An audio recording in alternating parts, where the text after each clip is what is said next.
tetap waspada ketika memasuki hutan yang jarang dimasuki oleh orang. Beberapa pohon kemungkinan memiliki duri yang tajam. Ketika kita memasuki, maka kita waspada terhadap sekeliling kita, baik itu pohon lapuk ataupun binatang buas. Serasa daun yang mati kemungkinan menumpuk dan adalah humus daripada tanaman di hutan. Beberapa pohon juga telah tua, memiliki lumut seperti ini dan memiliki duri yang tajam. Bisa jadi kalau tidak hati-hati kita tertusuk. Bagi yang lemah kemungkinan akan infeksi. Duri ini adalah perlindungan bagi tanaman ataupun binatang lainnya. Berjalan makin ke dalam, kita waspadai keberadaan binatang buas. Ini adalah cakar daripada harimau. Mereka sedang mengasah daripada kukunya. Mereka memiliki ciri khas untuk penandaan wilayah. Mereka jelajah mereka untuk mencari makan. Ini adalah bentuk daripada cakar daripada harimau. Mereka memiliki ciri khas 3 baris daripada kukunya. Ini adalah daerah harimau. Kenali tanda-tanda keberadaan mereka. Kalau bisa kita menyingkir. Jangan terlalu sombong di dalam hutan. Banyak penghuni yang tidak kita ketahui. Mereka bisa jadi buas. Tumbuhan lain yang akan kita jumpai adalah rotan. Mereka memiliki duri dan pertumbuhannya memanjang. Bisa jadi mereka melilit dan menjangkau ketinggian daripada pohon. Banyak yang memanfaatkan isi daripada hutan mereka untuk bertahan, dan ini perlu kita pantau baik melalui kamera trap ataupun jejak ataupun perjumpaan daripada sisa kotoran daripada hewan yang hidup di dalam hutan. Kita harus waspada dan tetap untuk mengetahui keberadaan mereka. Kita harus tetap rutin memantau. Ini kita lakukan untuk keberlangsungan generasi mereka, sehingga generasi cucu kita mendatang dapat mengetahui keberadaan mereka di dalam hutan. Jelajah daripada isi hutan. Kita harus arif dan bijaksana. Salam. Beginilah jejak kaki harimau. Harimau memiliki 5 jari, tetapi ketika melangkah di tanah lembut ataupun berpasir ataupun setelah hari hujan, hanya 4 jari yang tampak di bagian depan. Mereka memiliki telapak bagian kaki depan lebih besar daripada kaki belakang. Di antara bagian jarinya memiliki selaput sehingga mereka cepat berenang di perairan.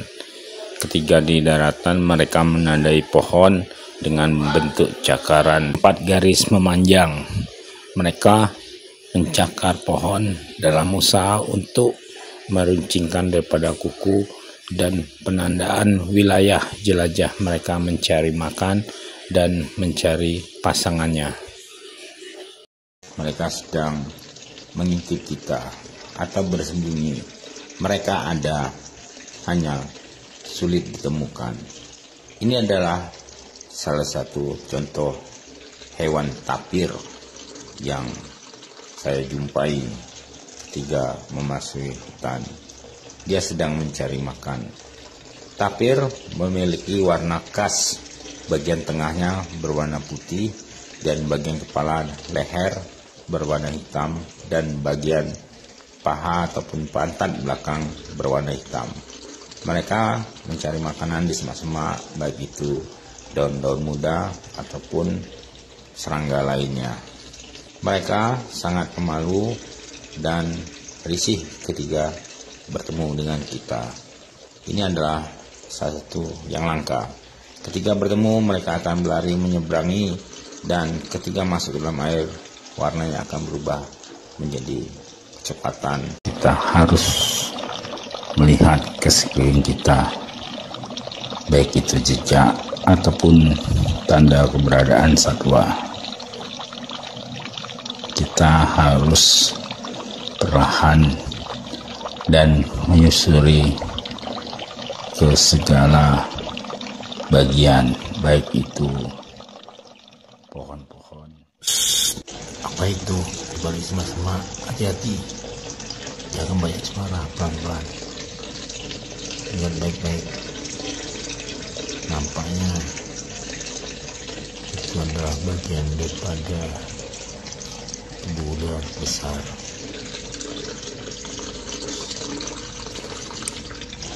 Jangan sampai terbangun, bahaya. Pelan-pelan.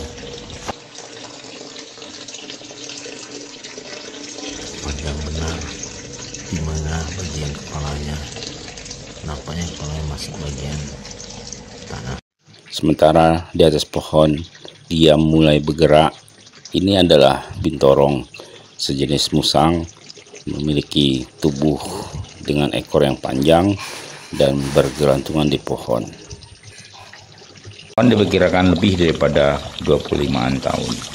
Sembari menunggu pawang ataupun mahot, kenalkan ini adalah Siska, salah satu hewan binaan. Dia mencari makan, sedang digembalakan. Hai Siska. Ular kobra biasa bersarang di dalam lubang di tanah. Jika terancam, maka dia akan mengembangkan bagian daripada kepala atau lehernya. Dia akan mulai berdiri tegak, sehingga ular kobra lebih disebut dengan ular sendok.